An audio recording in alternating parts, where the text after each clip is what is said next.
Et 4 que la terre ne peut pas supporter. Alors, nous avons compris qu'il y a des mystères cachés à travers ces versets pour nous révéler des choses extraordinaires. Et c'est très important. Là, tu es malade. Qu'est-ce qu'il ne va pas, tu dors, c'est quoi?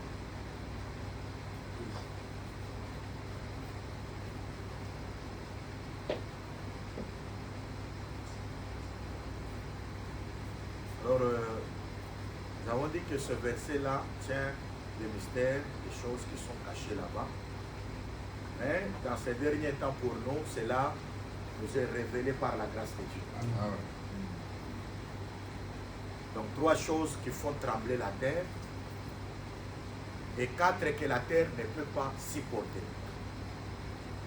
Et quand l'Écriture commence à citer la première des choses, on dit que un esclave, lorsqu'il quitte l'étape de l'esclavagisme et qu'il commence à régner, ça fait trembler la terre. Et la terre ne peut pas supporter ça. C'est-à-dire que quand vous voyez un esclave, il quitte l'esclavagisme et qu'il vient à régner. En d'autres termes, il devient roi. La terre ne supporte pas ça. Et cela fait trembler la terre. Je me souviens qu'il y a eu des hommes sur la terre qui ont prêché l'évangile que nous prêchons aujourd'hui. L'apôtre Paul, le prophète Silas. Ils se sont retrouvés à Thessalonique. Un certain homme appelé Jason les a reçus chez lui. Les gens sont allés accuser Jason en disant, regardez les gens qui ont bouleversé le monde. Les gens qui ont fait trembler la terre.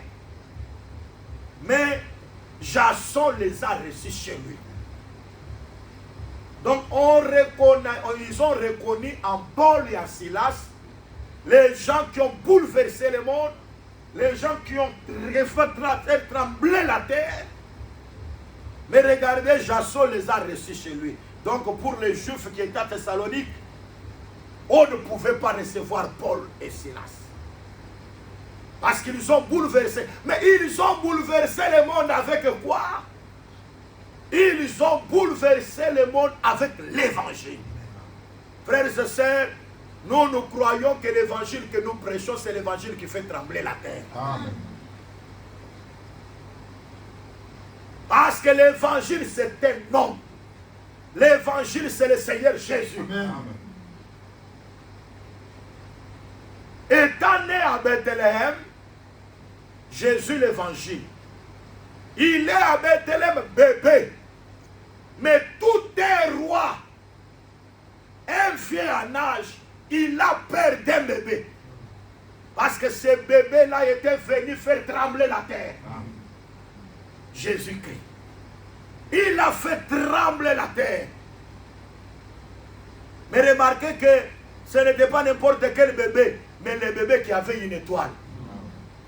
L'Écriture dit que les mages qui étaient à l'Orient, ils ont vu son étoile. Et ils sont venus pour adorer Jésus. Frères et sœurs, pour venir adorer Jésus, il faut que tu puisses avoir quelque chose. Et la chose que tu dois avoir, tu ne vas pas le recevoir de toi-même. David a dit lorsque Onan voulait lui donner les champs pour qu'il puisse offrir à Dieu, il a dit, moi je ne peux pas donner à Dieu quelque chose qui ne coûte pas. Ça c'est David. Il dit, je ne peux pas offrir à Dieu quelque chose qui ne coûte pas, qui n'a pas de valeur. Venir offrir, toi tu me donnes gratuitement et je viens offrir à Dieu. Non, non, non, non. Moi David, je sens que non, non, non. Moi, je dois adorer Dieu. Je dois offrir à Dieu quelque chose qui coûte. Et David dit, nous remettons à Dieu ce que Dieu nous a donné. Même l'offrande que nous donnons seulement que ce que Dieu nous a donné. Amen. Parce que Dieu ne fait pas quelque chose que toi-même tu as et tu donnes de toi-même. Non, non. Dieu a donné Isaac et il a demandé Isaac. Quand Dieu donne quelque chose, Dieu demande la chose que lui-même a donnée. Et ça, c'est très important.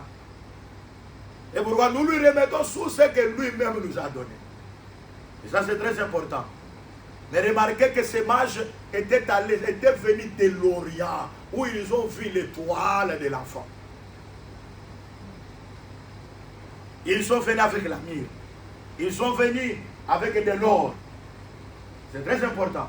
Ils sont venus avec l'encens pour adorer l'enfant qui était né. Mais où est-ce qu'ils avaient trouvé ces choses? C'est là que notre évangile détermine où les mages avaient trouvé les choses pour venir adorer Jésus. On vient remettre à Jésus ce que Dieu leur avait donné. C'est là que nous trouvons qu'Abraham, il avait Isaac. Abraham, il avait Ismaël. Abraham, il avait les 6 fils de Ketura. En totalité, Abraham avait 8 enfants. Mais Abraham a vu que l'héritage ne peut pas être donné à tous les autres. Parce que l'héritage doit être donné seulement à Isaac. L'Écriture dit qu'Abraham donna le présent, les dons aux fils de Ketura et à Ismaël. Et Abraham les chassa. Et ils sont allés en Orient parce qu'ils ne pouvaient pas rester avec l'héritier qui était Isaac.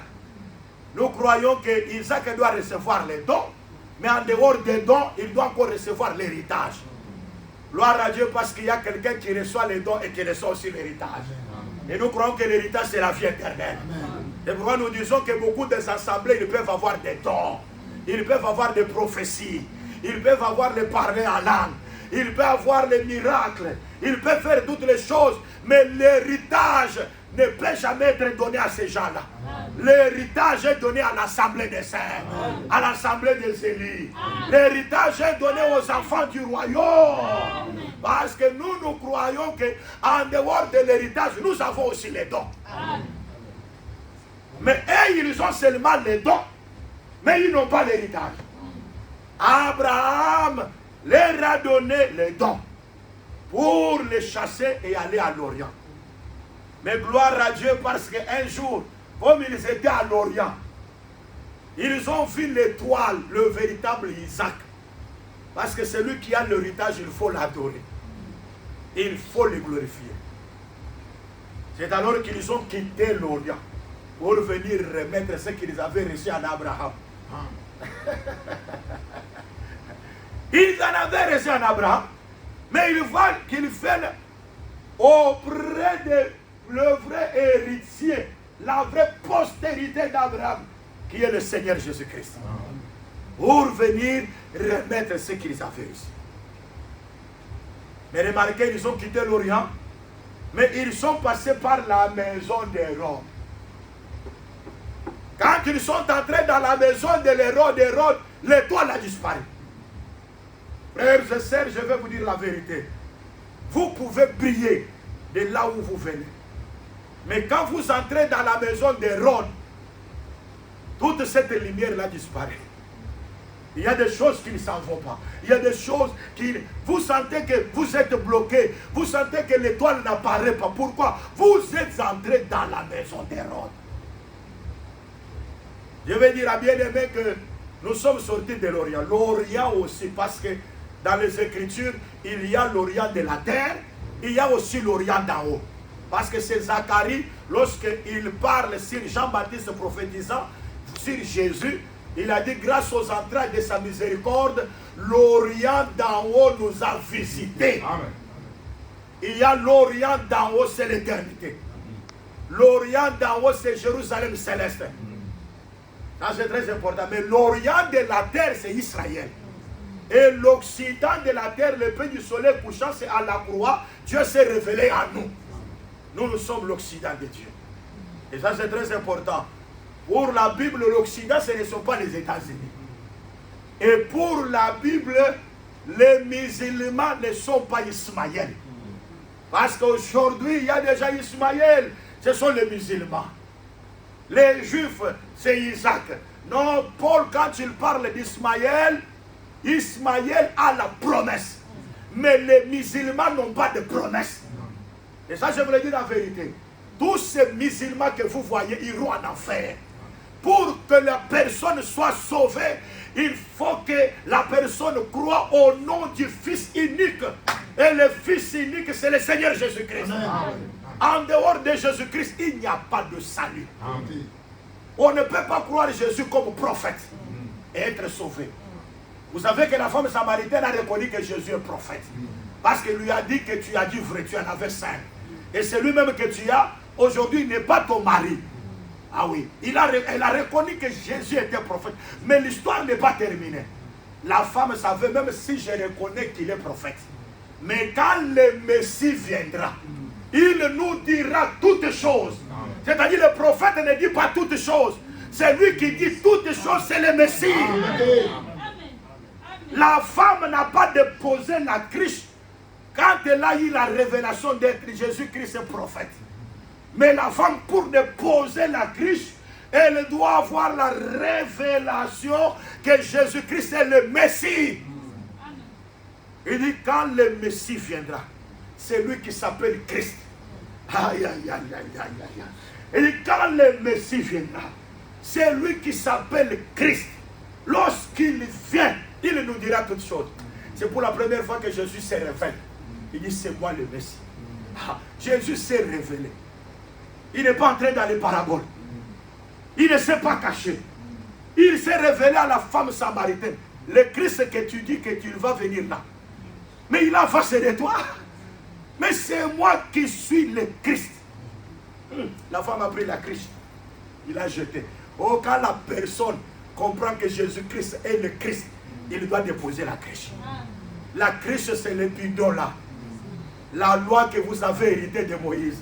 Quand vous reconnaissez la vraie identité de Jésus-Christ, vous abandonnez la loi et les préceptes juifs pour vous attacher à la grâce.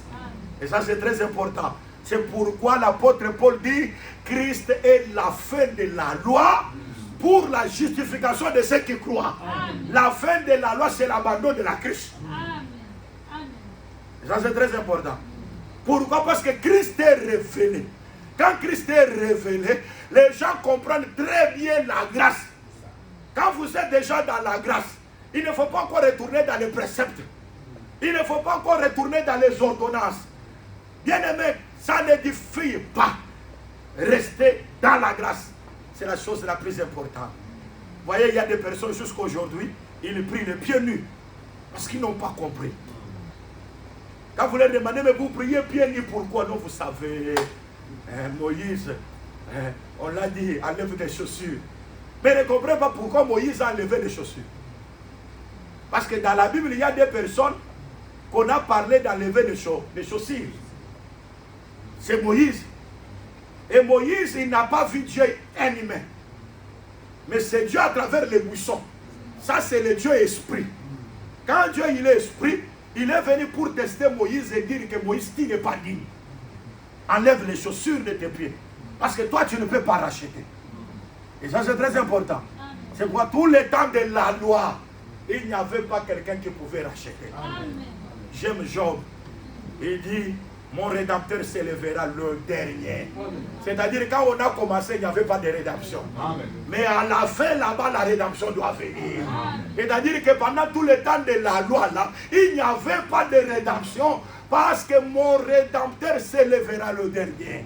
Je dis à quelqu'un ce soir, si tu as traversé des moments difficiles, tu as traversé des moments compliqués, je vais te dire dans la vérité, ne lâche jamais. Amen. Même à la fin, la victoire viendra. Amen. Le Seigneur se manifestera. Amen. La puissance de Dieu te transformera. Amen. La gloire de Dieu sera manifeste. Amen. Et pourquoi moi j'ai toujours dit, il y a la différence entre un malade qui est autour de la piscine de Bethesda et un malade qui est en dehors de la piscine de Bethesda. Mais je vous dis ça la vérité. Parce que le malade qui est autour de la piscine de Bethesda, même s'il peut faire 38 ans, il sait qu'un jour, le Seigneur viendra. Un jour, j'aurai la guérison.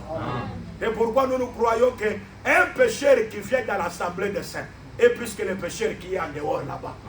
Est-ce que c'est plus que le pécheur qui est dans les tanières là, Il y a les heures pour adorer, soi-disant adorer. Ils chantent seulement, il n'y a pas la parole. Mais les pécheurs qui viennent à l'assemblée de saints, même si aujourd'hui il ne les comprend pas, il y aura les jours où il le comprendra. Et moi je disais que quand Pierre a refusé, il a dit non, non, il faut seulement me laver tout mon corps. Non pas seulement le pied. Jésus dit, mais ce que je fais maintenant, tu ne comprends pas. Mais tu comprendras plus tard. C'est pour dire qu'il y a des choses que tu ne comprends pas aujourd'hui, mais plus tard tu comprendras. Et ça c'est la vérité. Et moi nous disons quand on voulait positionner la doctrine, il y a des gens qui n'ont pas compris. Ils ont compris l'apôtre Paul, il est venu en France seulement que pour combattre les gens. Moi je ne suis pas venu combattre les humains. Et je ne combattrai pas la chair et le sang. Amen. Je vous le dis en vérité. Moi, je prêcherai la parole comme les apôtres l'ont prêché. J'insisterai. Je censurerai. Je dirai la vérité. Amen. Paul a dit, prêche la parole à Timothée. Insiste. Amen. Prêche. Censure. C'est-à-dire, toutes ces choses sont dans la parole. Amen. Et ça, c'est très important. Quand il y a le laisser aller, ce n'est pas encore l'église. L'église a toujours un canevas à suivre. Et c'est très important. L'église n'est pas un club d'amis. Hein? Vous voyez, où tout le monde peut faire tout ce qu'il fait. Mais l'église, c'est là où il y a le roi. L'Écriture dit quand il n'y avait pas de roi en Israël, dans les temps de Juge, tout le monde faisait ce qu'il voulait. Amen. Tout le monde faisait ce qu'il voulait. Quelqu'un peut s'élever, je suis ministre. On l'applaudit. Il y a même, nous avons entendu de loin quelqu'un qui dit il a été ministre confirmé par téléphone.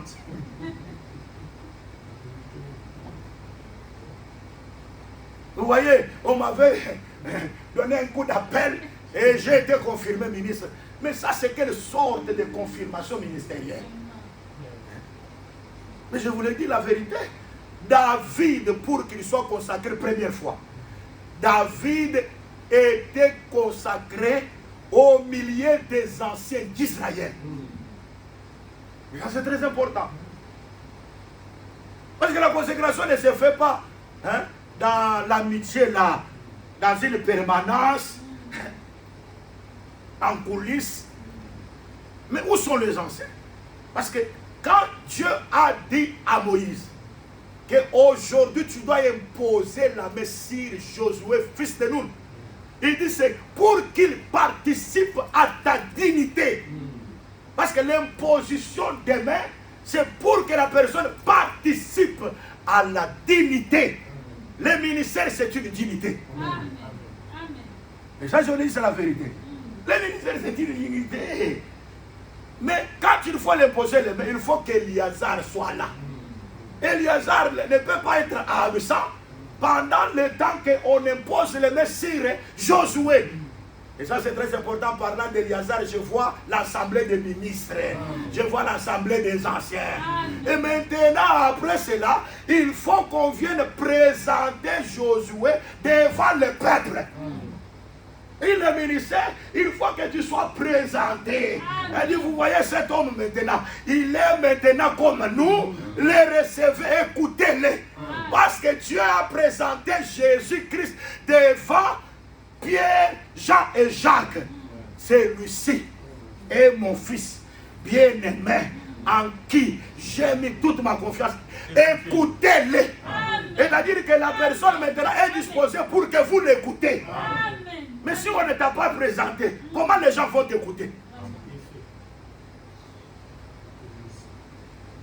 Nous avons aujourd'hui des gens qui se sont eux-mêmes autoproclamés. Ils se sont eux-mêmes recommandés. Et ils veulent camoufler, ils veulent tout, que les gens puissent savoir comme si il a la chose. Mais vous sentirez qu'il a seulement une cruche. Mais un jour, la cruche va tomber. Amen.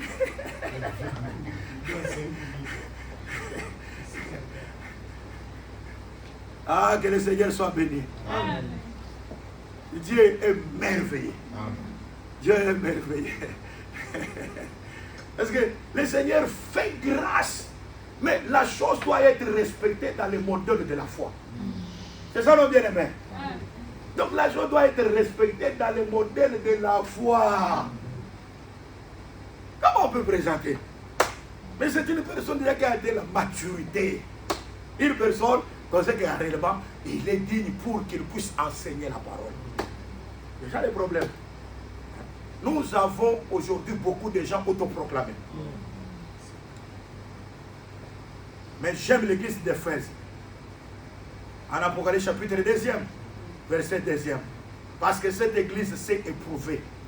Ceux qui se disent apôtres mais qui ne le sont pas. Et l'église a déclaré qu'ils sont menteurs. Donc refuser que quelqu'un n'est pas ministre, ce n'est pas un péché. Amen. Amen. Amen. Il a éprouvé, l'église a éprouvé. C'est que c'est parce qu'il y a des gens qui croient, qui voient tout le monde, vous acceptez. Mais la personne, vous n'avez pas encore reçu le son. Il ne vous a pas encore expliqué la chose. Du coup, vous acceptez seulement. Vous acceptez par la foi.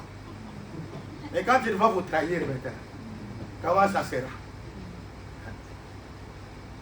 Le papa ne t'a pas encore présenté que ça c'est ton oncle paternel. Toi directement, je vais chez mon oncle. C'est comme ça qu'il y a beaucoup de personnes. Et ils se disent, mais il n'a jamais présenté.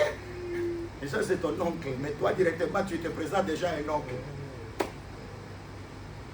C'est l'erreur que nous avons aujourd'hui.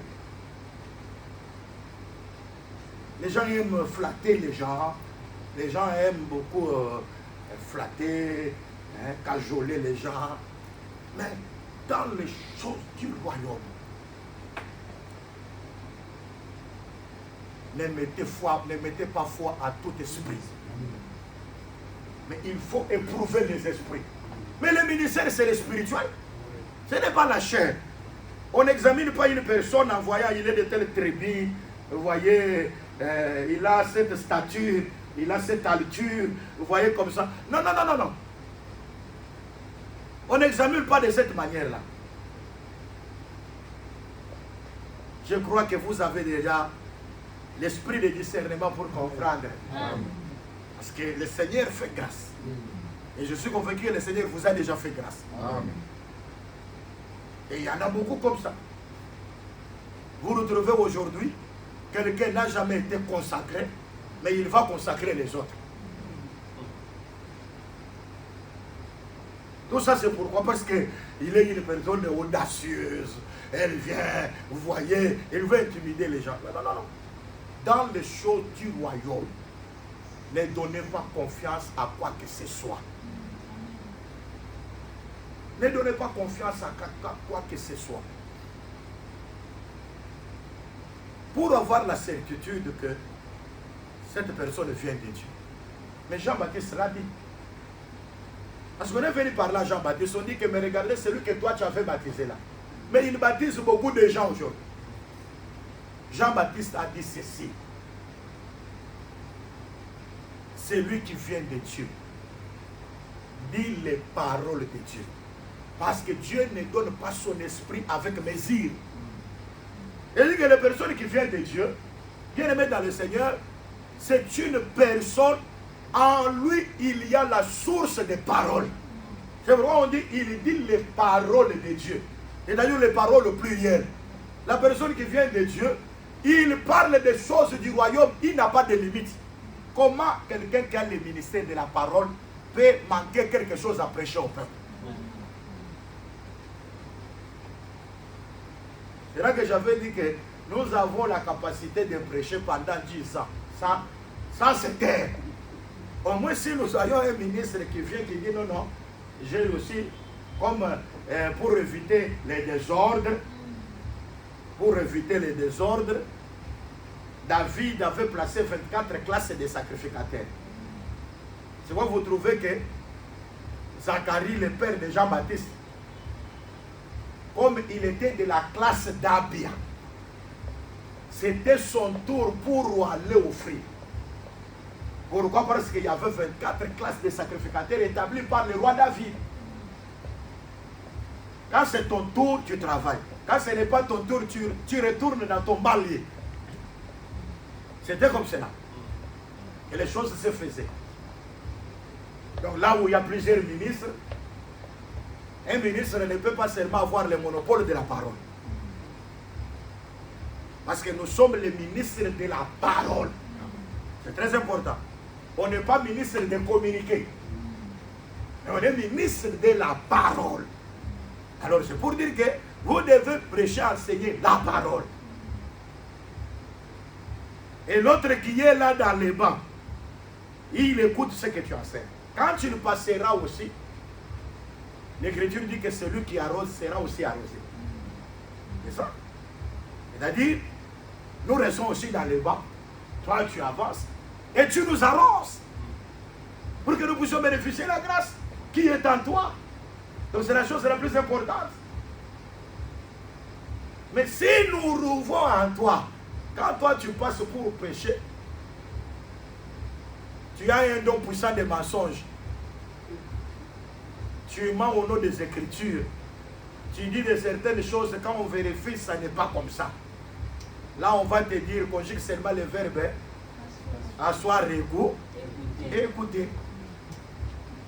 Et là, tu auras tout le temps de t'asseoir. Hein? Mais c'est la vérité. Mais vous, il y avait les 3 amis de Job. Ils se retrouvaient qu'ils étaient des prédicateurs. Mais ils n'ont rien dit. Quand Élie est venu, il fallait non. Laissez-moi d'abord le temps. Vous taisez-vous, asseyez-vous et taisez-vous. Parce qu'ils n'ont rien dit. Quelqu'un qui s'autoproclame, je suis ministre. Non, bien aimé, le ministère se revoit dans la source intarissable. Et quand tu commences à tâtonner, il y a le verset comme ça, toi tu dis, tu confonds des choses.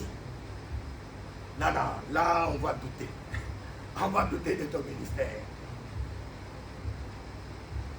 C'est pourquoi la terre qui a brevé le sang d'Abel, les prédicateurs Caïn ne peuvent pas s'aimer là-bas. Parce que Caïn c'était un prédicateur. C'est-à-dire que comme la terre a bu le sang d'Abel, ton frère, toi tu ne s'aimeras pas là-bas. Moi je suis convaincu que comme vous êtes là, vous êtes de la terre, vous avez bu le sang de Jésus-Christ. C'est l'enseignement de la grâce. Un faux prédicateur ne peut pas vous convaincre. Et vous avez la capacité de découvrir que ça c'est le prédicateur Caïn. Avec facilité. Donc directement vous avez la capacité de discerner celui qui est dans le vrai et celui qui n'est pas dans le vrai. Pourquoi? Parce que vous avez déjà bu le sang, c'est ça non? Mais Moïse a dit à Israël, tu dois manger l'animal. Mais le sang, ne mange pas le sang. Mais tu dois trouer dans la terre. Tu dois verser le sang dans la terre. Mais toi, mange seulement l'animal. C'est pourquoi ils ont dit qu'il mange seulement la chair. Mais non pas le sang. C'est la terre qui doit abréver le sang. Parce que le sang, c'est la vie. Il y avait une terre que Moïse avait déjà prophétisée. Qui devait boire le sang. Pendant que Israël était dans la chair. Mais une terre avait abrévé. La terre qui a bu le sang, c'est toi et moi. Amen. Aucun faux prédicateur ne peut jamais nous duper. Aucun faux prédicateur ne peut jamais venir. Parce qu'il y a des gens qui disent toujours Amen, même si c'est le mal. Amen. Il est comme les gens de Bima, non? Santo, Santo, Santo, Santo. Amen. Qui était, qui est, qui vient. Amen. Nous allons en enfer. Amen. Nous serons comme ça. Amen. Ils n'ont pas de discernement. Ils ne comprennent rien. Ils ne comprennent ni les Écritures, ni la puissance de Dieu. Il y a le problème. C'est pourquoi nous disons, bien-aimés, si vous avez le vrai ministère de la parole, glorifiez Dieu. Amen. C'est-à-dire Dieu a fait ça que pour que vous soyez rassurés que vous avez la vie éternelle. Amen. Avoir un vrai ministre, mais c'est le salut, c'est la grâce. Parce que le salut c'est dans la bouche du ministère. Amen. Corneille, il était là, il faisait des aumônes, il priait, il a vu même des visions, mais il n'était pas sauvé. Pour qu'il soit sauvé, il faut que Pierre vienne ouvrir sa bouche. C'est-à-dire que le salut était dans la bouche de Pierre. Quand je parle de Pierre, je parle du ministère de la parole. Le salut est dans la bouche du ministère de la parole. Sans le ministère de la parole, il n'y a pas de salut. C'est pourquoi on dit les gens qui ont bouleversé les mondes. Jason les a ressuscités. L'évangile a bouleversé les mondes. C'est comme nous parlons aujourd'hui, comme nous sommes là. Il y a des gens qui nous écoutent et qui savent réellement que l'évangile est bien prêché. Il y a des gens qui témoignent que réellement la parole est bien dispensée. Je vous l'ai dit, c'est la vérité. Ça, c'est sans contredire. Et le vrai évangile doit toujours bouleverser le monde. C'est pourquoi quand les mages sont venus dans la maison d'Hérode, l'étoile a disparu. En réalité, nous étions venus de l'Orient de l'éternité. L'Orient aussi, c'est l'éternité. Depuis l'éternité, on avait la lumière de Dieu. Mais quand nous sommes venus dans la maison d'Hérode, la maison d'Hérode, c'est cette chair. Quand nous avons connu la naissance physique, la maison d'Hérode, l'étoile a disparu. On dit, ah, ça c'était Moulouba. À Moulouba, il n'y a rien. Oh, ça, vous voyez, c'était Moussoyil, il n'y a rien à Moussoyil. Oh, ça, c'est le français, il n'y a rien en français. C'est-à-dire que nous avons parachuté, l'autre a parachuté dans une autre nation, l'autre a parachuté. Ça, c'est la maison d'Hérode qui a fait que l'étoile puisse disparaître. C'est la naissance physique, c'est la chair. Quand nous sommes entrés dans la chair, nous avons oublié l'éternité. Quand Dieu posait la question au Job, est-ce que tu connais le chemin de l'éclair? Tu connais le père de la pluie? Dans la chair, comme il est entré dans la maison d'Hérode, il a oublié l'éternité. Il a dit, Seigneur, je ne sais pas. En Job 38, verset 21, Dieu dit que tu sais toutes ces choses que je parle. Parce que quand je le faisais, tu étais déjà né. Amen. Ça, c'est une naissance en dehors de la naissance physique. Amen. Et c'est la vérité, parce que l'éternité aussi, ce sont des jours. Amen. Michel dit, et toi, Bethléem Ephrata, petit entre les milliers de Judas, de toi sortira celui qui pètera mon peuple. Celui dont l'origine remonte aux temps anciens, au jour de l'éternité. Et dans l'éternité, ce sont des jours en dehors des jours que nous avons ici. C'est pourquoi un jour, Jésus a donné la parabole d'un homme de haute naissance. Oui, il y a la haute naissance. Toute la naissance adamique que nous avons ici sur la terre, ce n'est pas la haute naissance. Il y a une naissance qui n'est pas la naissance de ces humains. Oh, gloire à Dieu. L'homme de haute naissance, c'est le Seigneur Jésus-Christ. Et nous aussi, nous étions des gens de haute naissance quand nous étions à l'éternité. Et c'est très important. Et quand nous sommes entrés dans la maison d'Hérode, tout ce qu'on a fait dans l'éternité, on a oublié. Gloire à Dieu, il faut sortir la maison d'Hérode. Et quand vous sortez la maison d'Hérode, l'étoile réapparaît. Il y a beaucoup de gens qui ont perdu la grâce, qui ont perdu les faveurs que Dieu leur avait données. Parce qu'ils veulent associer la grâce et la chair. Ils veulent entrer dans des maisons d'Hérode. C'est pourquoi Paul a dit aux Galates, vous courez bien, mais qui vous a arrêté? Il dit que cette influence ne vient pas de celui qui vous a appelé. Souvenez-vous des premiers jours où vous avez cru. Quel est le zèle que vous avez? Vous entrez en prière même sans être forcé. Il y a des gens qui se réveillaient très tôt le matin, tous les jours le matin, pour aller au culte. Souvenez-vous de ces zèles-là que vous avez. Vous courez bien. Mais maintenant, qui vous a arrêté? Cette influence ne vient pas de celui qui vous a appelé. Il y a beaucoup de gens qui ont perdu leur zèle. Il y a beaucoup de gens qui ont perdu ce qu'ils faisaient en avant. Il y a des gens qui aujourd'hui, il y a des personnes qui ne donnent même pas la dîme. Parce qu'ils ont croisé beaucoup d'enseignements. Vous voyez, la dîme, c'est la loi. Et comme un prédicateur, nous étions à loi à Marthe. Il est venu nous parler ça. La dîme, c'est la loi. Vous voyez la dîme. On lui a dit, mes frères, la dîme, c'est la loi. Ça veut dire quoi? Mais ce prédicateur-là, aujourd'hui c'est un consommateur de dîmes à un niveau olympique.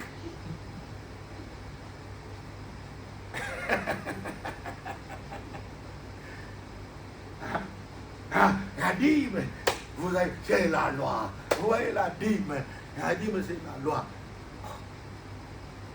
Abraham a donné ça, la dîme, c'était seulement une seule fois. Où est-ce qu'on a parlé encore de la dîme? Abraham a donné la dîme à Melchisedec. Il avait quelle loi? Quand tu lui donnais la dîme là, où était la loi qui a été dit qu'Abraham te doit donner la dîme? Il n'avait pas de loi. Mais il a donné la loi à Melchisedec, à la dîme à Melchisedec. Mais vous sentez très bien, c'est la vérité, que quelques temps plus tard, Jacob, quand il fut son frère Esaü, il dit à Dieu, quand tu me donneras du pain, tu me donneras les vêtements, et que je vais, quand je retournerai, je te donnerai la dîme de tout. Où est-ce que Jacob a tiré ça? Il a tiré, c'est Abraham. Et je dis, mais nous n'avons jamais vu là où Jacob a donné la dîme. Oh non. Mais Jacob a croisé Esaü. Quand tu le revenais, il a dit que quand je te vois mon frère, je vois la face de Dieu. C'est pourquoi je dois prendre mes biens que j'ai reçus là pour te les donner. Parce que la dîme on donne à celui qui a la face de Dieu.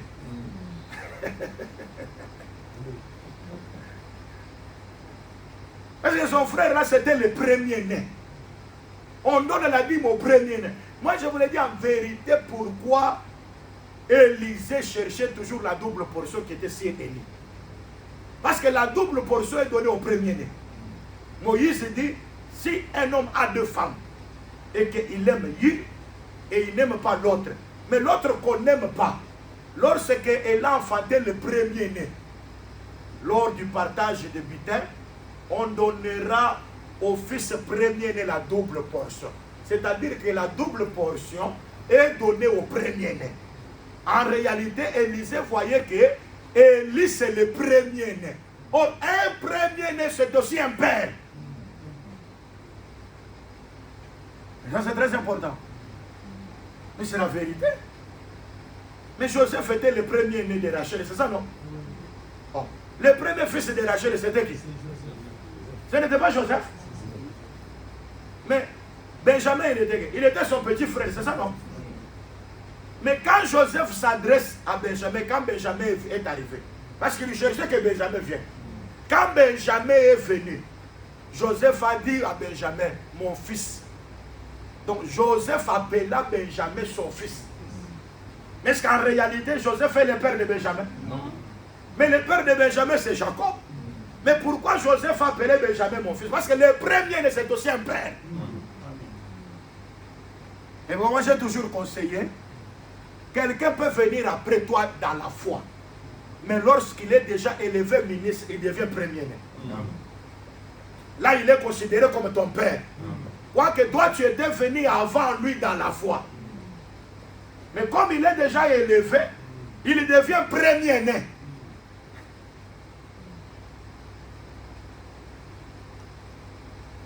Le ministère, c'est la paternité.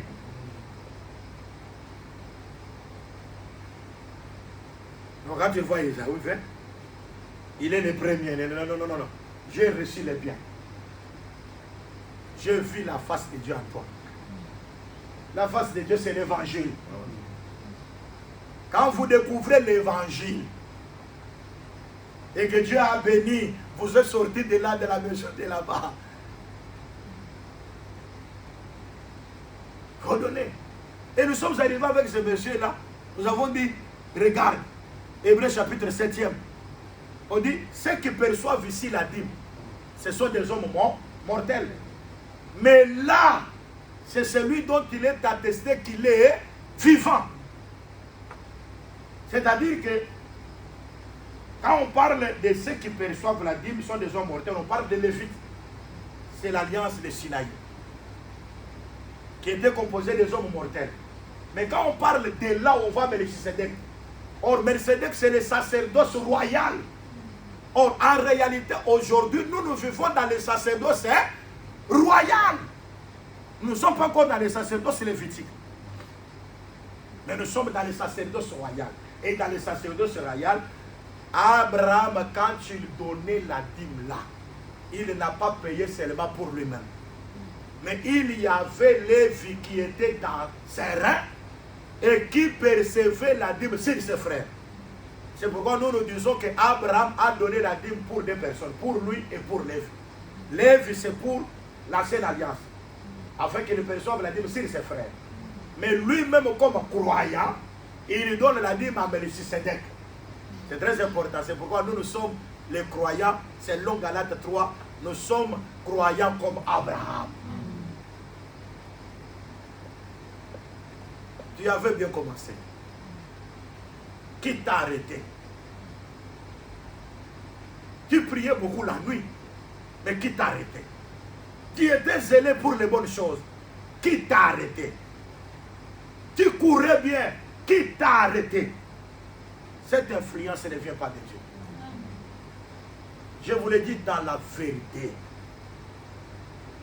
Quand vous voyez des choses deviennent noires, compliquées, sachez que Dieu veut préparer quelque chose pour votre gloire, pour votre élévation.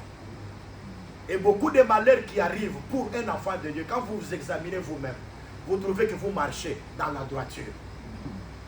Quand le malheur vient sur ton parcours, Paul nous a prescrit, il a dit dans les Écritures que toutes choses concourent au bien de ceux qui aiment Dieu. Toutes choses concourent au bien de ceux qui aiment Dieu. Et c'est la vérité. Après le malheur, il y aura toujours des problèmes. Je vous dis la vérité que, en réalité, Rahab, la prostituée, était en Jéricho. Elle n'était pas connue chez les rois. Les rois n'avaient pas connu Rahab. Mais lorsque Rahab a reçu les espions, la renommée est allée jusqu'auprès du roi. Pour dire qu'il y a des gens qui sont entrés dans la maison de Rahab, la prostituée. Quand vous recevez les espions, même le roi te connaîtra. Je vais te dire la vérité.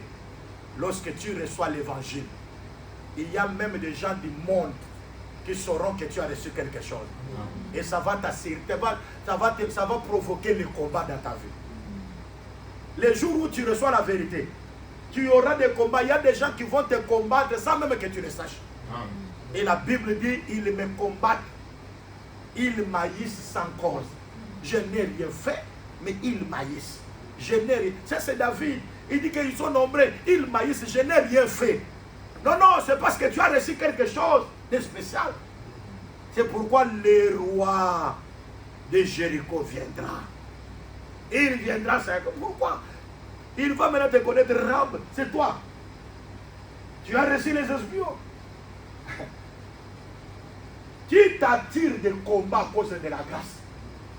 Quand toi tu as la grâce, on te fera la guerre. Mais sois rassuré, ils ne te vaincront pas. Amen. La guerre, oui. Les combats, oui. Mais la victoire, non dans leur camp. Dieu nous assure la victoire. Et ça, c'est très important.